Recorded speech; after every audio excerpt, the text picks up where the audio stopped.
We did. We missed that. So welcome everyone again. My name is Becky Robinson and I am so thrilled to be here today with Peter Block, and we are going to be talking today on the topic of 3 pitfalls that cause projects to fail.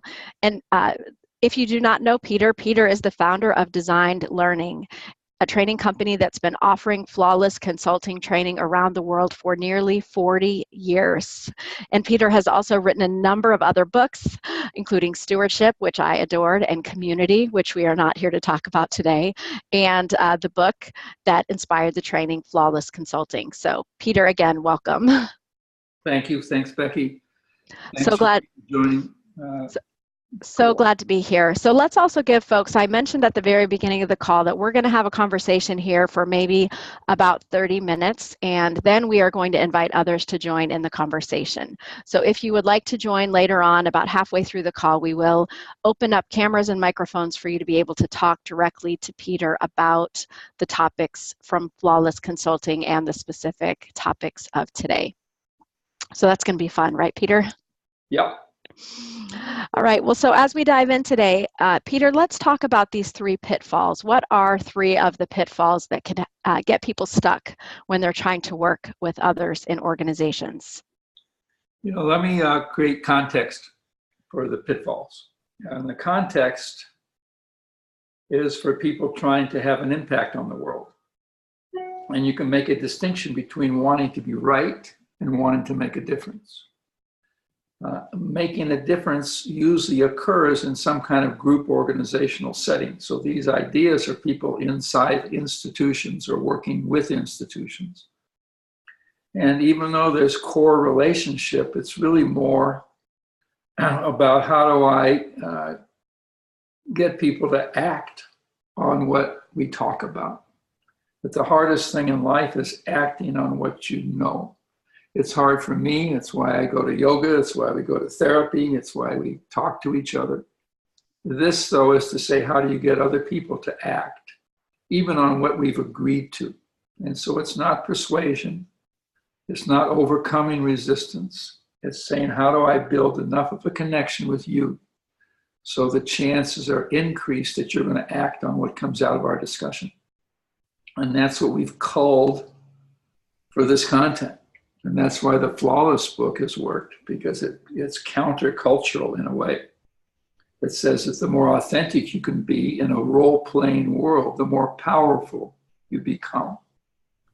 And not power over, but power in a sense of leaving something behind. So if you say, what's this? Why should I care about this? It's out of the instinct in all of us to find purpose, no matter how difficult it seems at the moment. One of the dark sides of consulting is when people ask me, Peter, how was your day? I say, you got to ask somebody else. And so in a sense, these are set of ways for me to say, how am I doing? And sometimes I do very well and have 0 impact. Nothing grows out of it. I don't get the job. But we're trying to increase the odds. And so that's the context. And the question of pitfalls is what gets in the way mostly, and you can put the slide up if you want, Becky. What gets in the way mostly is that I collude with the institutional culture instead of becoming an alternative to it. And so there's a tendency to ignore and overvalue the technical side. Now, the fact I can't see the slides doesn't mean other people can. Or not? Yeah, we are looking at the slides, yes. Okay, so there's something in my system that's keeping me from looking at slides, and so be it. I just figured it out. Thank you. So one is most of our training is technical. I want to be right. I have a discipline. I have a profession. I'm HR, IT, marketing, or I do brain surgery. I do rocket science. It doesn't matter. And so there's a tendency to think if I'm right, it's enough. And so the pitfall is that belief that I don't realize that people's willingness to be influenced by what I am or stand for or think about is based on their experience of being with me in the moment. Whether I'm speaking, whether I'm on a webinar, whether we're in the room together, whether we're on a phone call, whether we're emailing, that the relationship is the delivery system for my technical expertise. And so the pitfall is spending most of your time on technical stuff and too little of your time on the relationship stuff, which really is a series of questions. We'll talk later about resistance, but if I focus on the relationship, I will always be mindful of how's it going? How is it going? How is it going? And if I don't ask that question, a relationship question, then I can finish my slides, I can finish my presentation, nothing will have happened. So that's pitfall number one. It's a long pitfall. So, it is. It's an important one. And the next one, Aubrey. So the next one is not realizing how important the first step is. The first step is contracting. Before I collect data, before I analyze things, before I come up with solutions. Contract is some documentation or affirmation of what we want from each other. And the hard part is I'm mostly attuned to what you want. I spend my life as a staff person in IT thinking, what does the client want? What does the client want? What does the line manager want? What does top management want? And I spend too little time thinking, what do I want? And it's not that it's an I. This is not about being a selfie. This is about saying, what do I require from the people around me for me to be successful, for this project to work? The context is always what makes the business work, what makes the project work, what's our best chance of success. Part of the pain of contracting is sometimes saying no is your best response. So I ask myself, do I have a right to say no? And most of the world tells me that I don't have a right to say no. That you work for a living, don't you? Well, you can't say no. And so that's a big part. So the contracting is really the essence. And I have to take whatever times. And basically, it's a simple thing, of saying, how do you feel about working with me? Tell me what you're up against. What do you want from me? Here's what I want from you. And that you don't want to skip. And sometimes people are so interested in the technology and the project and reaching their goals that they forget to ask in explicit terms, what do you want? Oh, I want these outcomes, thank you. And what do you want from me? Oh, and you say that's too personal. No, it's not. All business is personal. So that's kind of the second one is rushing the contract.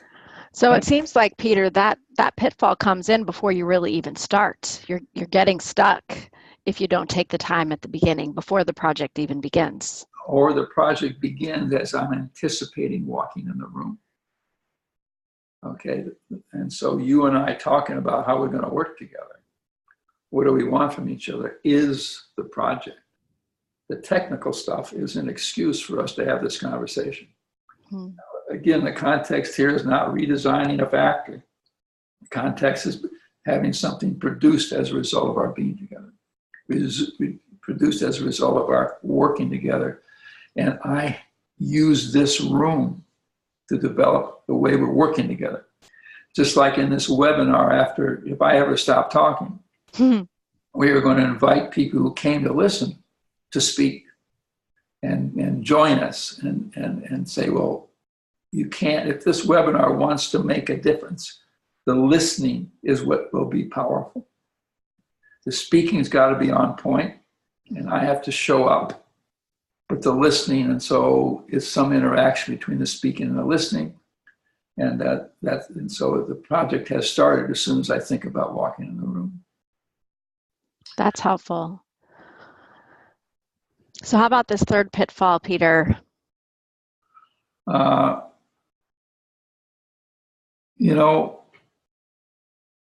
In therapy, if you've never gone into therapy, you can do it now or later. But in therapy and thinking about it, they have a wonderful phrase that was life-changing for me.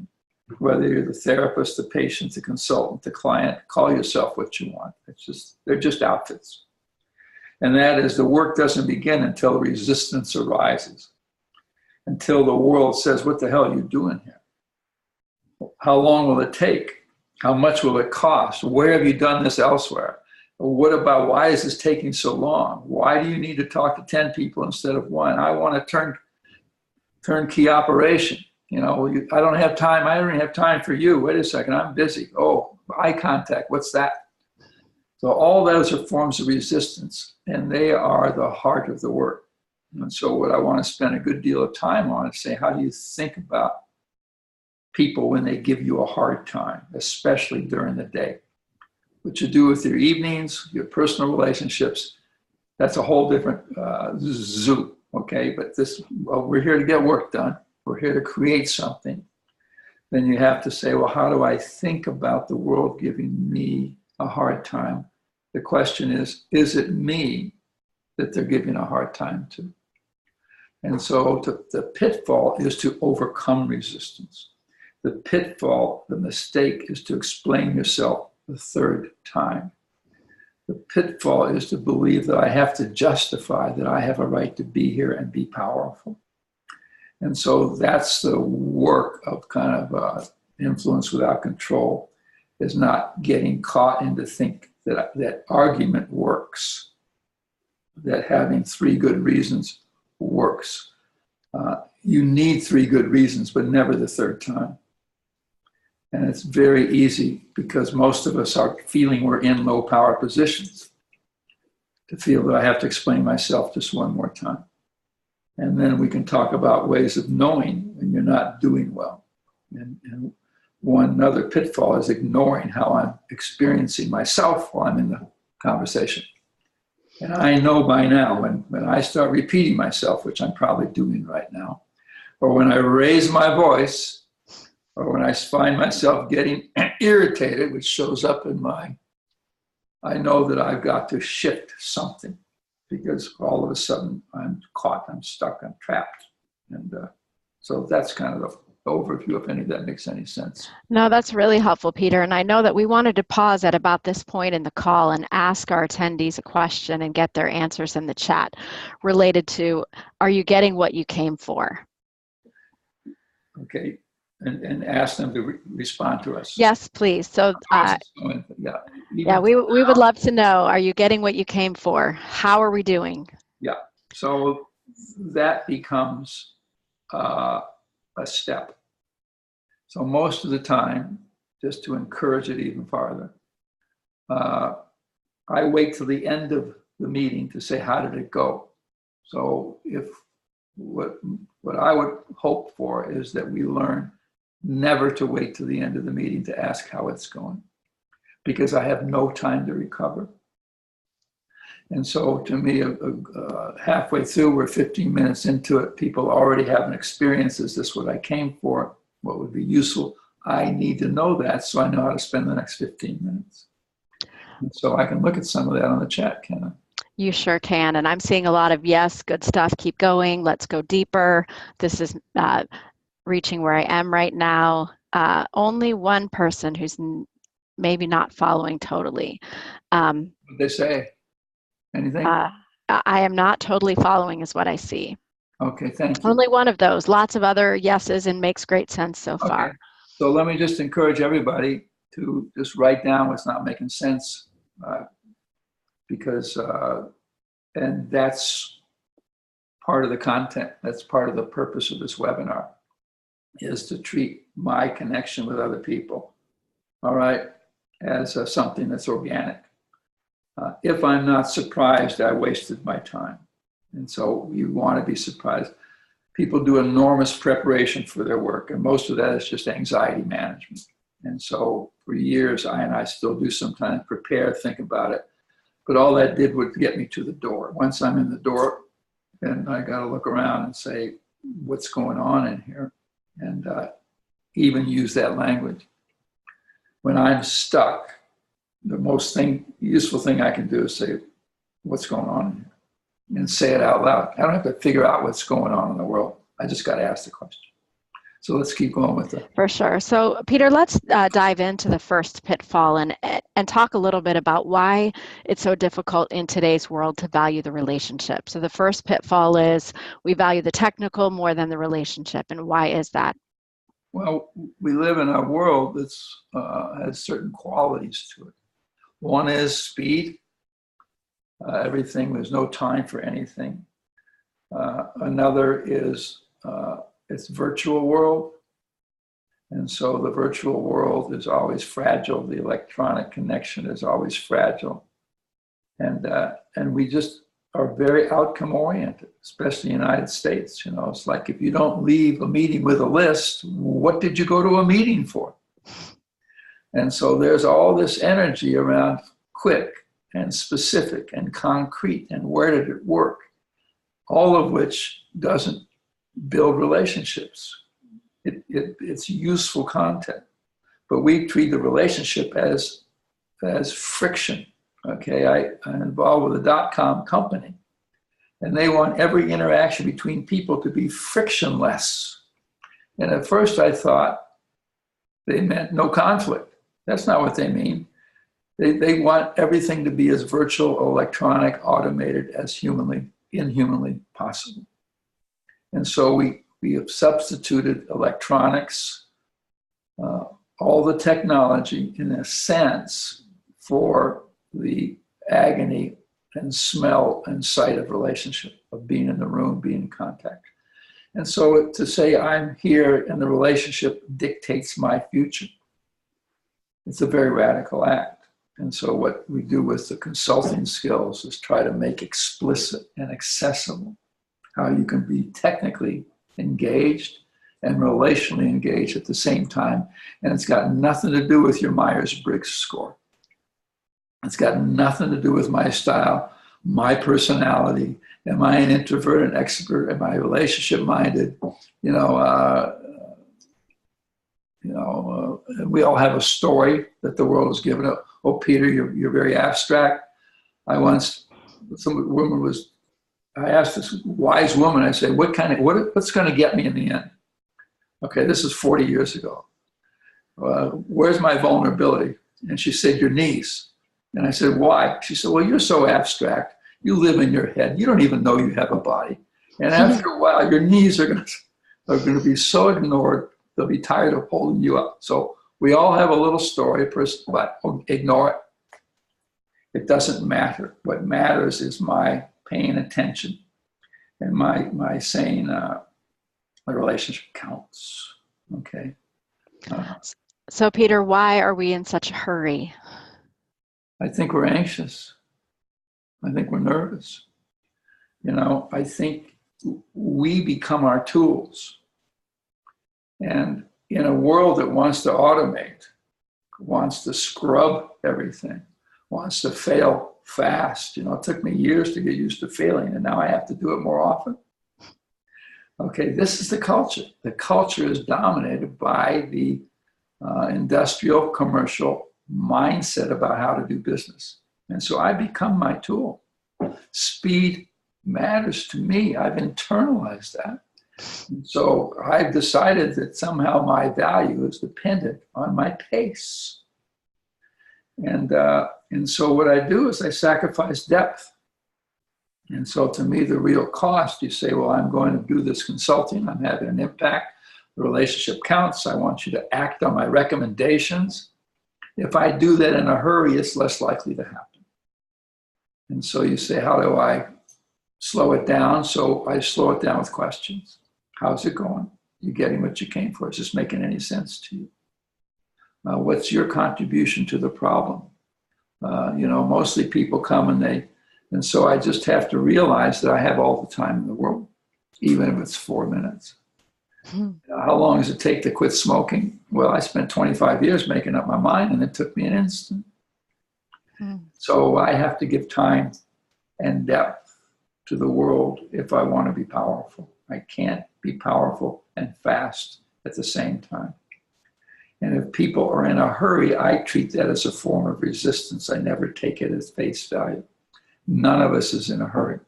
People say, we don't have time, we don't have money. Well, I got time for everything. When my boss's boss calls and said, Peter, can you get up here right now? What's my response? I'm really kind of busy this afternoon, and tomorrow, can I? You don't say that. You say, I'll be right up. And so we have to create time as a social structure, a construction. I make up how much time there is. And if I can hold that for a minute, then I can get to what I want to get to and have time to do it. And so I just, if people say, go like this, I say, you're in a hurry. You know, if people are in a hurry, it means they're not experiencing the moment in a very powerful way. They're not present. So you can take that any way you want, but the hurry thing, I don't want to collude with it, except when I'm in a hurry, and then that's a different story. So, Peter, we're talking about the importance of relationship as it relates to we want to influence people over whom we don't have control, and we want to create positive relationships. So let's talk for a few minutes about how you know a relationship is positive. What are the results of a positive relationship? Well, it's when people aren't as helpless after we've talked as they were when we began. That my own take, I say, why don't people act on what they know? Why don't people feel they have a deeper sense of purpose in the work that they're doing? And I say, well, what's going on here? And part of it is that in a patriarchal world, even though it's flat now and automated, and you can do your laundry and get great meals at the workplace, okay? It's still a very patriarchal world. And the side effect of patriarchy is helplessness. The side effect of high compliance systems is they breed a sense of, I can't do anything. And if you don't believe that, listen to the next conversation you have with people who have a concern and ask them, what would you like to see changed? They'll always point to people around them. I've spent years listening to people talk about if their boss was changed. In the community, well, if the mayor did this, if the police. And so we live our lives holding other people accountable for the things we care about and struggle with. As soon as I do that, I sold myself a helpless bill of goods. And so I would say that our job, not by being aggressive, but our job in consulting and building and having influence is to confront people with their sense of helplessness. And I think an easy way to do that. So a positive relationship is one where you and I can talk about what we're doing to mess up the world. I can say to you, Becky, you complain to me about whatever you want. We can get into that if you want, but let's just sit for a minute. My question to you is, what's your contribution to the very thing that you're frustrated with? What is your contribution? It's the most powerful question in the world. Because if together we can answer, what are you doing to get in the way? Then you know what to do. You can act. So if the goal is to act on what I know, the obstacle to acting is to think I have to wait for someone else to do something before I show up, before this project can move forward, before I can change the world in the way I want. And so you're always attuned, listening for people's sense of attributing cause to something outside their own unit. So I used to work with teams for years, and I would always ask them after you build enough trust to know that you're not mad at them. Well, what are you doing? You complain about marketing, you complain about IT, you complain about HR, you complain about middle management, top management, you complain about, on you go. And I said, what's your contribution to the very thing? Yeah, I know that if we can answer that, awkward it is, then that opens a path for action. So all real action is something where I have agency. I can treat myself as cause, even though the amount I am cause is pathetic. I can look at the world and say, what difference am I making in the world? My answer is always not. But if I want to turn what I know into action, my expertise into outcomes, I have to find that little sliver, that little path where I'm an agent, where I'm cause instead of effect. The other thing is I cannot be powerful in this world on my own. We live in a culture of deep individualism. Our statement to the world is, well, wear your bootstraps and why aren't you pulling? And we rank people against each other. And so despite all the team consciousness that exists now and all the cultural language, it's still, in the United States especially, a world in which we think individuals are the point. We're looking for autonomy, heroism, and the side effect of all of our love of the great heroic individual and the internet and all that stuff is looking for. The side effect is I feel lonely. I'm on my own. I'm isolated, and I can't impact the world, even if I'm right, without realizing how isolated I am. And we're unconscious of our isolation. And then what that means practically, whenever I get in the room, I got to worry about how do we get people connected. And so you spend your life with stupid little questions that work. That could be a good, next title for a flawless book. It's stupid little questions that work. But the question is, why was it important for you to be here? What do you want to get out of this conversation? How long have you been a consultant? Do you call yourself something to help us get personally connected before we get quote down to business? But in this case, the business is relationship. I don't ask you what you had for dinner last night. I ask you something about you and I, this moment.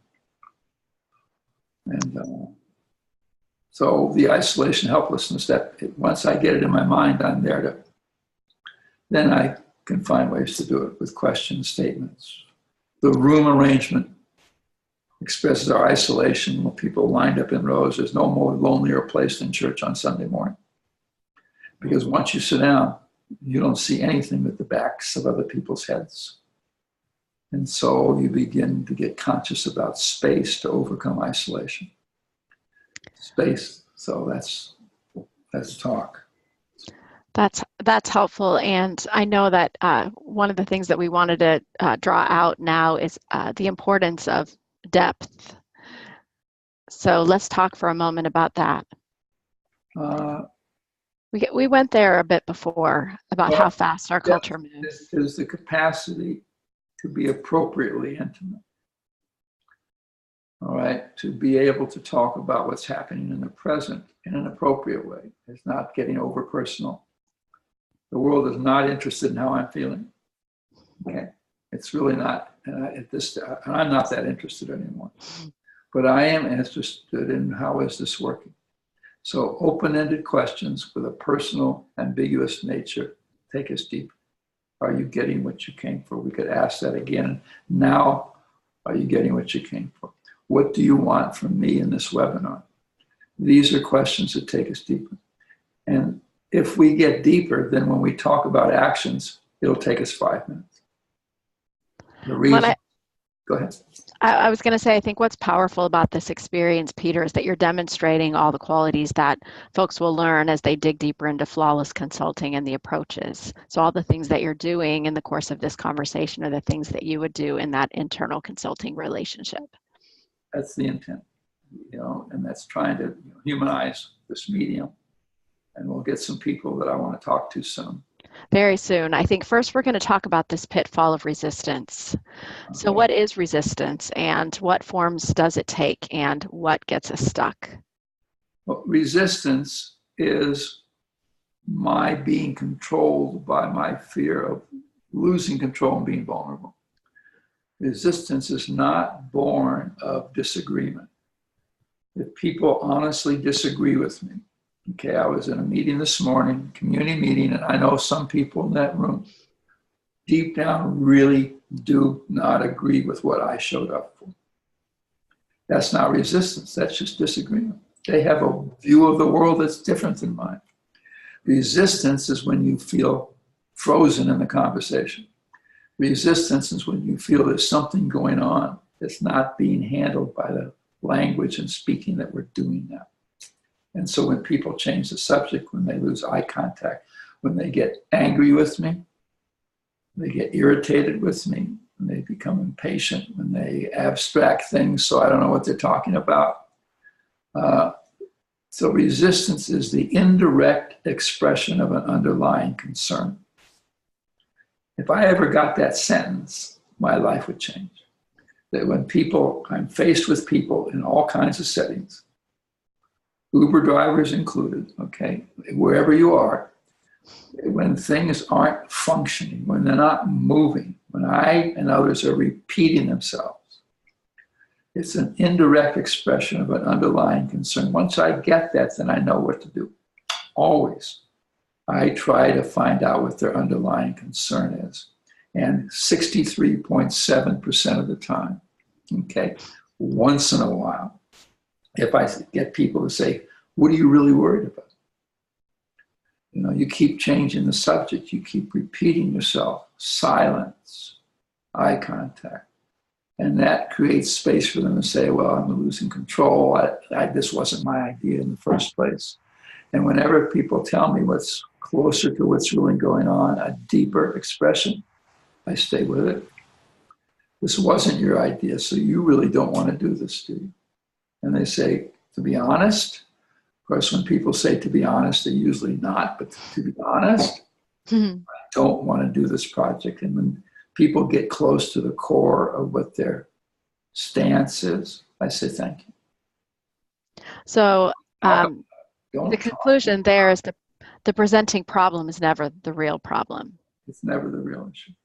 That's the hard one.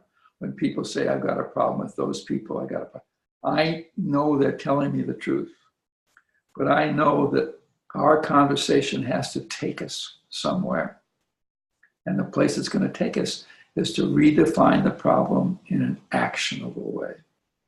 So that's the skill in dealing with resistance. That's what's on my mind. That's why I show up in the room. The reason to show up is partly to get the job done. You have to, and somebody's watching.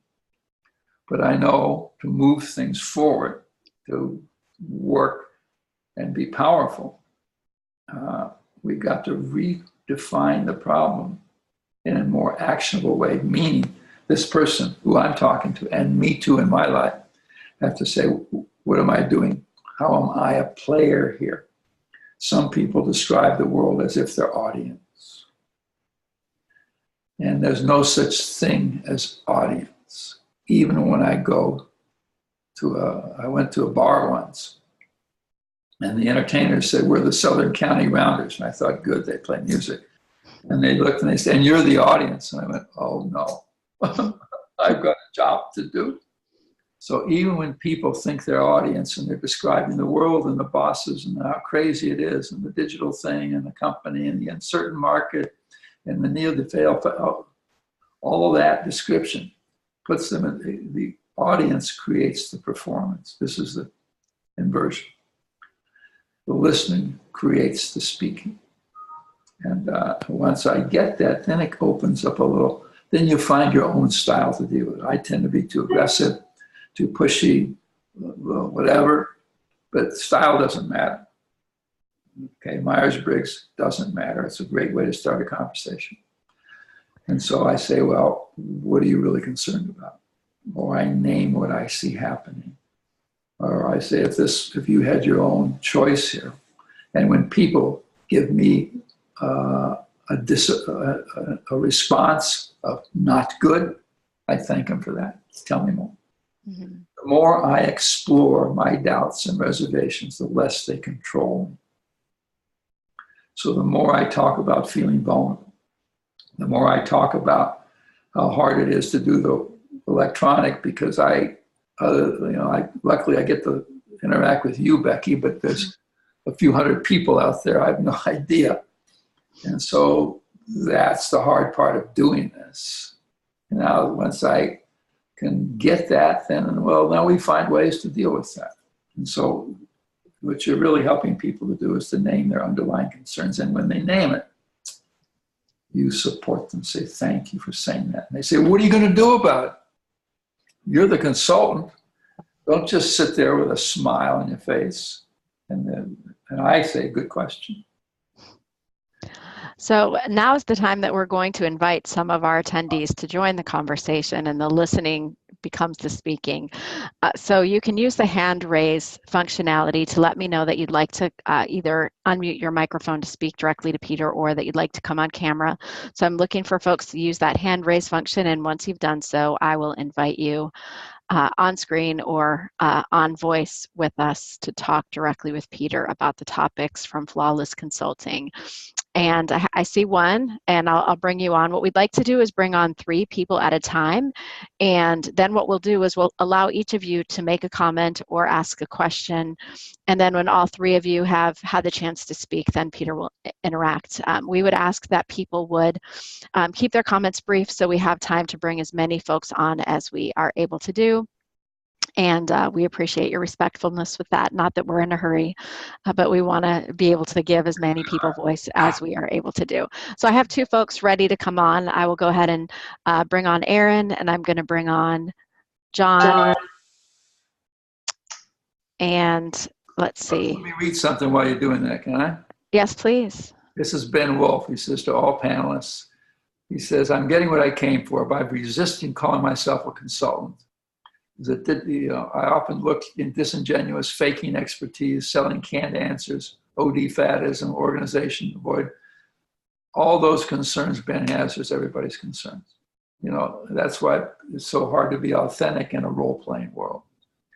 And it reframes selling. I stop selling. I don't overcome objections. Instead of selling, I try to show up as someone who's trying to help people make a good decision. That's all. And if the decision is to not go with me, then it breaks my heart, but I say, good, then I did what I came for. And then at night I can agonize how I should have been a different person. So do we have people ready to show up? We do. We have John and Aaron, and looks like John's. Are you not John? Yeah, I wasn't sure. So who are you? My name's Serena. John's my boss, and he couldn't make it, so I'm here in his place.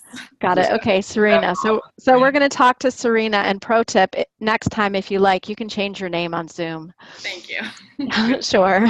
So Serena first, and then Aaron, and then Peter will interact with you. And others who might want to come on next, feel free to raise your hand. Awesome. Thank you. Hi. So I'm wondering, when those underlying concerns come up from a client that make it clear that the project might need to shift in a different direction than was originally agreed upon, right. When it changes the scope of the work. I'm struggling with this right now. What is the balance of rigor and dedication to the original project plan and being flexible and willing to shift from what was originally agreed upon? So I'm glad John sent you, Serena. Me too. I would ask you, is this a pattern? But I don't want to get into that right now.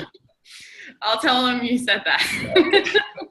And, so you're asking about the paradoxical nature of the world. I have to hold both strongly at the same time. I came in for a reason. And if their concerns or take us in a direction, does that violate the purpose of why I came? I don't care if it violates the process. And you stay whole, Now, it may take you to a place that you don't know what the hell you're doing. Okay, it may suggest you're not the right person, in which case I got to deal with that. Because the worst thing can happen is I go ahead with a project that fails, and then all I have is what people think of when they say Serena. But I think it's true. You come in on a path, but underneath that path is some larger intention you have. That I would hold on to. And it may be that this client does not share with you that larger, deeper intention. In that case, you've got to stop and not argue about process. You got to say to the person, tell me what you really want to see happen. And then you ask yourself, is that, how you proceed? All that rigor was just a way of managing anxiety.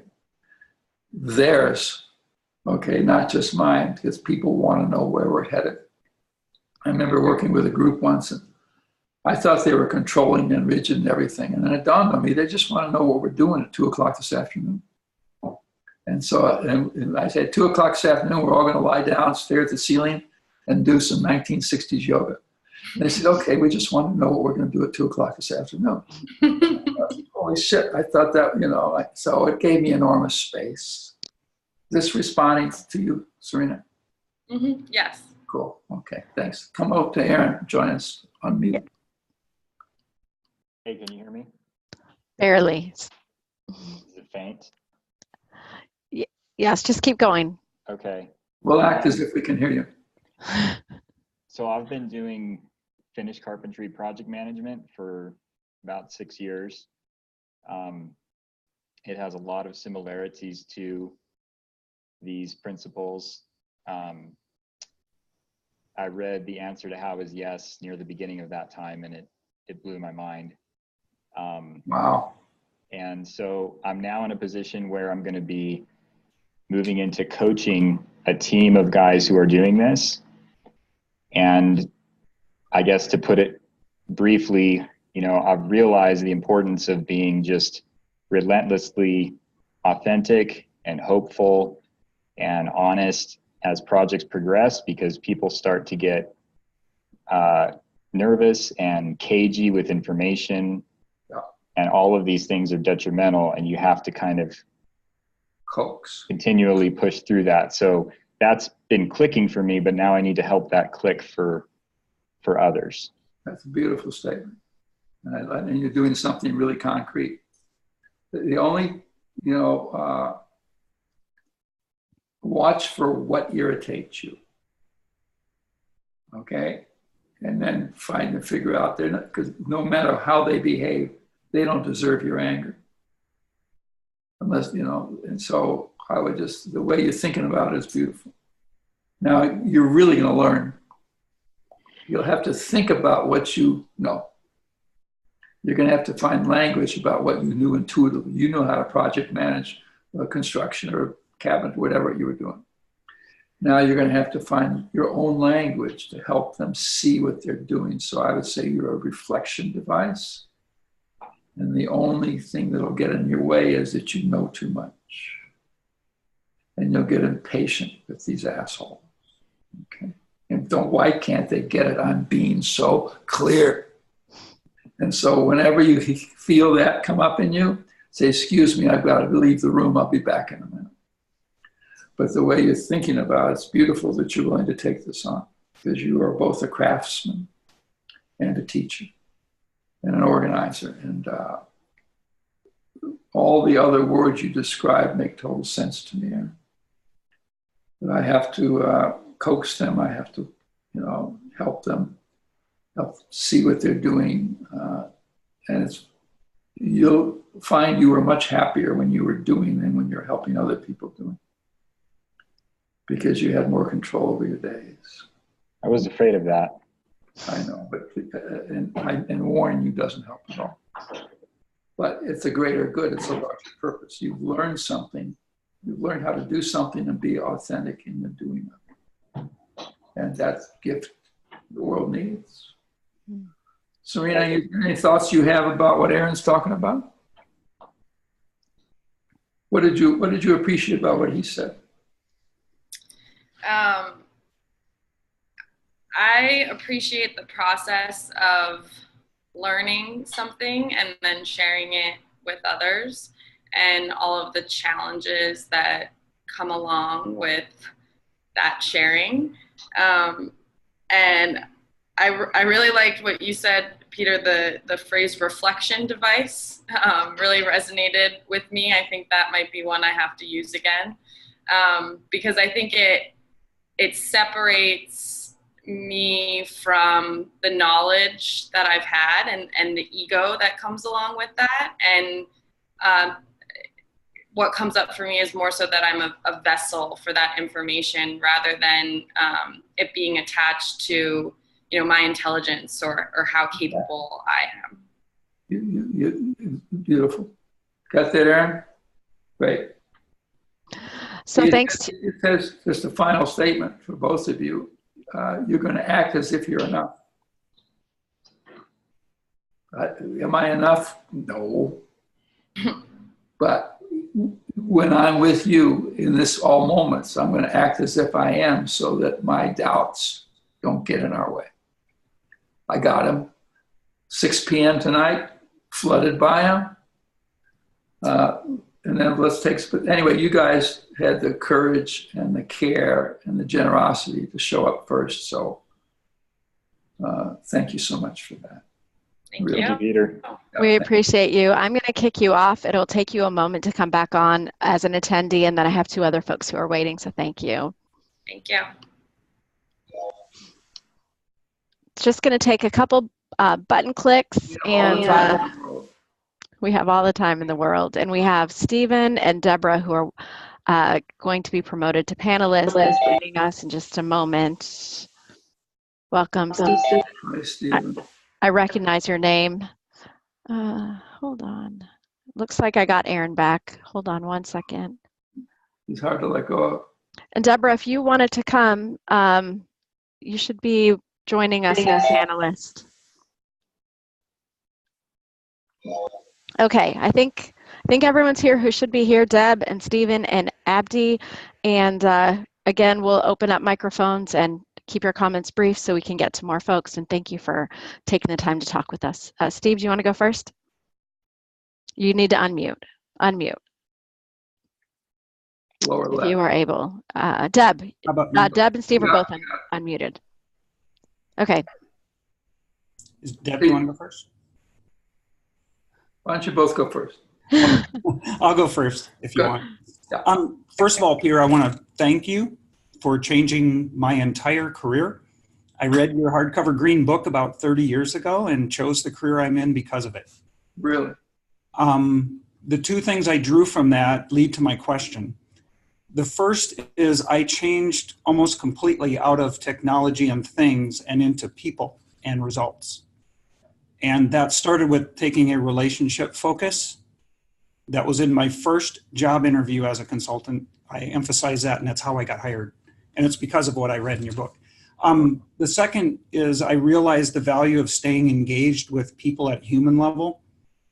And that has led to all of the repeat business and all of the things I'm able to help people with. So my question is, at what point in your professional career and at what point should we as professionals start to look for how to recognize when it's time to step back from a person or a client and just let them struggle a little bit. And even if we lose them, even if they don't come back to us individually, it's in their interest for us to step back and let them struggle. So my question for you, Stephen, thank you for the amazing things you just said to me. Thank you. I always wonder why I wrote the book. Now I know it was for you. And the question, one, you could ask yourself is, how are you able to learn that so quickly? Okay, let me just hold that as a question. Sure. And the other thing, in that relationship focus, even though you said you shifted careers, you didn't lose any of your technical capacity. You just chose to take your attention into a different arena. Right. Now, the question you had, I once tried to learn how to sail. And I asked the sailing instructor, what do you do when you think the boat's, when is it time to reef the sail, which makes the sail smaller? And he said, as soon as you ask yourself that question, make it smaller.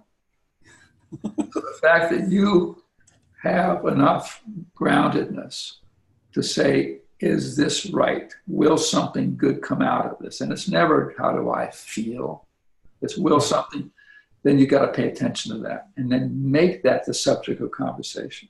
And say, look, I'm not sure this is still working. And sometimes my best clients were the hardest to let go of.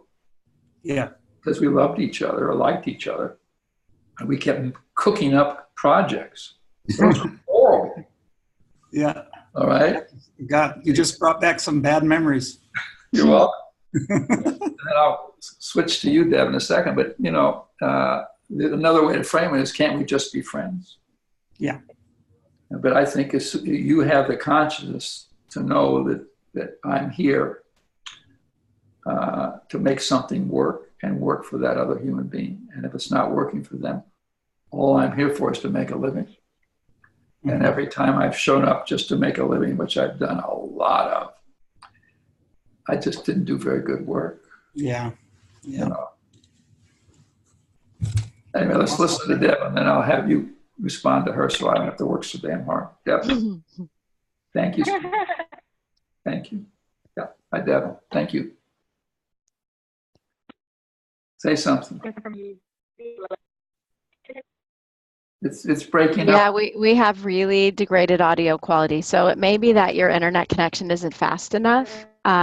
Maybe see if there's a way you can connect in a faster way. And in the meantime, we do have Abdi on the line if you want to unmute or turn your camera on.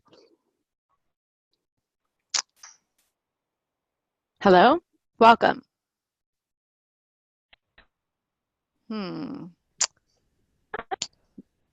Yeah, still not working. I'm very sorry. You got, a chat, right? Yeah, Deb, if you want to type in the chat, try again. It's a shame because Deb has a halo over her head, so we'd really be able to. Indeed. So Deb, if you want to type in the chat, we can read your question or comment. Or Abdi, if you want to try to speak with us, I can't hear your voice.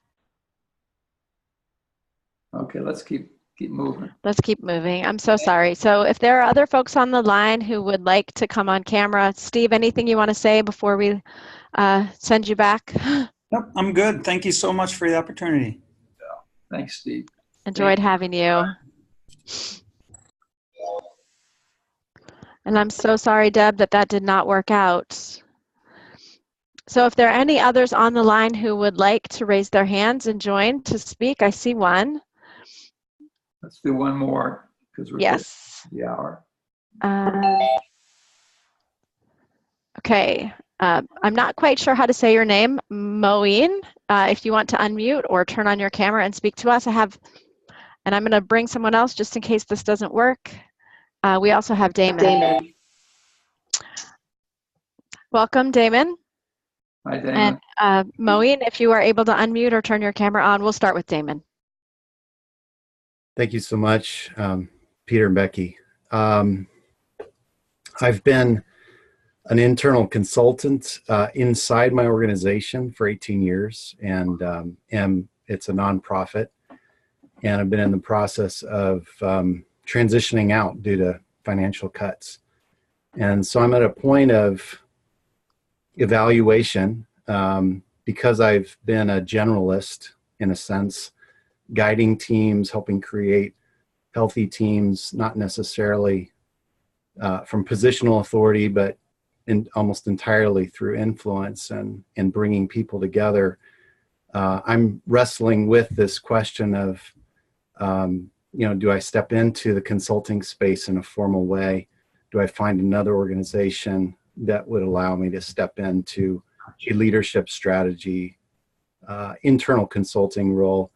I'm just wondering if you have any wisdom at Peter at a point, at this kind of juncture in my life and career. This is when I said the presenting problem is never the underlying issue. So either God, fate, or you have activated this transition for yourself. And so you might ask yourself, what has shifted in me? What is wanting to change in me before you say, should I go inside or outside? And at this stage of your life, you're close to halfway through or a third of the way through these days, since we're all going to live forever. And you might say, what do you care most about now? Because this is a time of high anxiety and high freedom. And I think it's great. 18 years is a long time. And you might have been ready for a change. Is there any truth to that? It's true. I'm a loyal person by personality and nature, and I probably would not leave without being asked to for these kinds of reasons. So, yeah. Interesting. So that's an old story. You are a loyal person, but you're not just a loyal person. And so I think it's a chance for you to say, what do I really care about? And then the form it takes, the world will tell you. I don't know. Do you need the money? Do I need a paycheck to consult? It's got two major liabilities. 3 months from now, it looks like I'm going to be starving. Okay? And the other is, I don't know what impact I made on the world.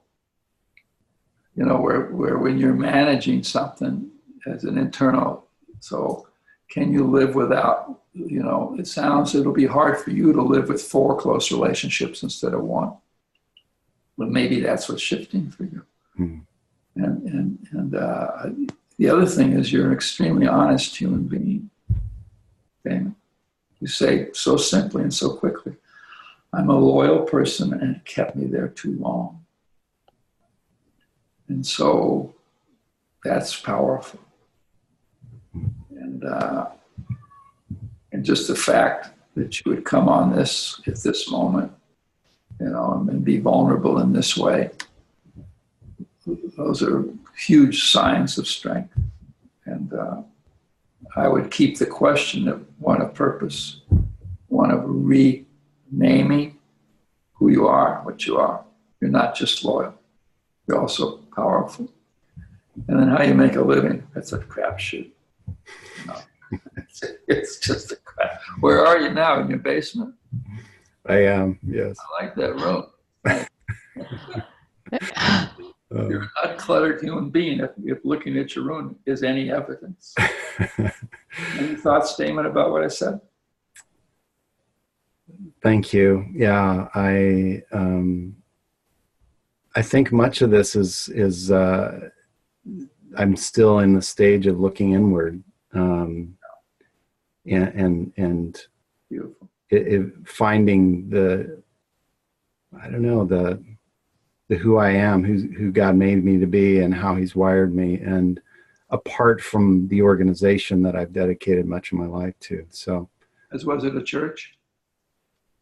No, it was a nonprofit, global NGO. So even if you are who God made you to be, God keeps changing His mind.